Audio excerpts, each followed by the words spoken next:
প্রধানমন্ত্রী সুদ্ধা অন্তত ৩ শতাধিক পার্লামেন্টের সম্মানিত সদস্যরা সেদিন বসা। ১৯৯৭ সনের বাজেট বক্তৃতা যখন আমি করতেছিলাম, ডক্টর কুদরতে খোদা, নাম রাখছে কুদরতে খোদা, আসলে গজবে খোদা। এই লোকটি নাস্তিক, ইসলামের চূড়ান্ত দুশমন।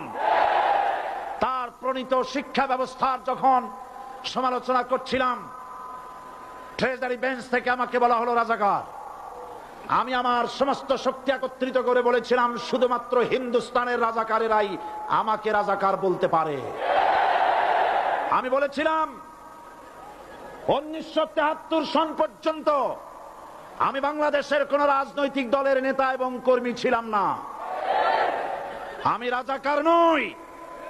আমাকে রাজাকার বলে যদি তাকে প্রমাণ করতে না পারে ১০ কোটি টাকার মানহানি মামলা দায়ের করব। আমার এই বক্তব্য সারা দুনিয়া শুনেছে। পার্লামেন্টে আমার এই বক্তব্য রেকর্ড হয়ে আছে। সেদিন ৩ শতাধিক পার্লামেন্ট মেম্বারের কেউ আমার চ্যালেঞ্জ গ্রহণ করেন নাই। যে কোনো ব্যক্তি পার্লামেন্টে গিয়ে আমার বক্তৃতা দেখে আসতে পারেন। এরপরে ১৯৯৭ সনের ৭ই অক্টোবর দৈনিক জনকণ্ঠ পত্রিকা যখন আমার বিরুদ্ধে লিখলো, সেই পত্রিকায় সাঈদীর ওপেন চ্যালেঞ্জ ৮ম পাতা, ১৯৯৭ ৭ই অক্টোবর, এত বড় ২ কলমে হেডিং।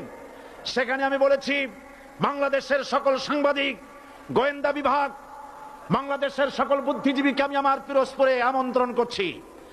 আমার উপস্থিতিতে যদি কেউ প্রমাণ করতে পারে বাংলাদেশের স্বাধীনতা যুদ্ধের বিরুদ্ধে আমার কোনো ভূমিকা ছিল, সজ্ঞানে স্বেচ্ছায় জাতীয় সংসদের সদস্য পদ থেকে পদত্যাগ করব।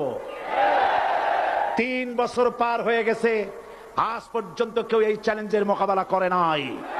সুতরাং আমাকে যারা রাজাকার বলবে তারা পিতৃ পরিচয়হীন অবৈধ সন্তান।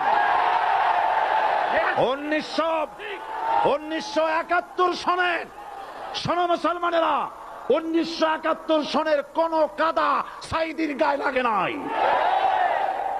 আমাকে রাজাকার বলে জনগণ থেকে বিচ্ছিন্ন করবা, জনগণ থেকে আমারে বিচ্ছিন্ন করা যাবে না।